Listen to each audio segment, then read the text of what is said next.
28 Years Later is an amazing movie that folks who claim to love 28 Days Later will most certainly hate. Real talk, this is a drastic departure from any zombie movie that you've seen in the last 20 years. If you decide to go see this movie, you might be disappointed, you might even hate it. If you thought The Last of Us was too artsy, wait till you see this. This joint makes The Last of Us look like Coco Melon in comparison. This is what Neil Druckmann wished he was working on instead of Last of Us Season 2. It's easy to look back now at 28 Days Later and think that that's a really great movie, but not really original.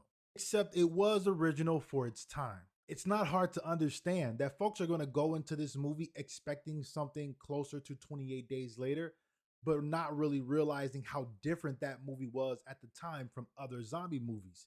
Well, 28 years later is the same exact thing. It's going to be much different than any other zombie TV show or movie that you're watching today. It also doesn't help that 28 weeks later was a much more traditional zombie movie. Unfortunately, this is not a follow up to 28 weeks later. I would even go as far as to say that Danny Boyle completely resets his entire apocalyptic universe. And because he does that, 28 years later ends up feeling like the most original zombie movie we've gotten in a long time.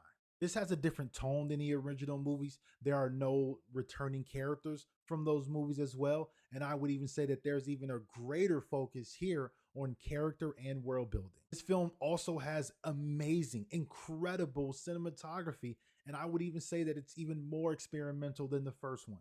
If you're not open minded to experiencing something drastically different than what you expected, then you probably will be bored for a good chunk of this movie. But I would encourage you not to allow your expectations to get in the way of experiencing beautiful artwork. 28 Years Later is another methodical piece on the human condition, this time set in a post pandemic world. The cinematography still bangs. There are some truly amazing images in this movie.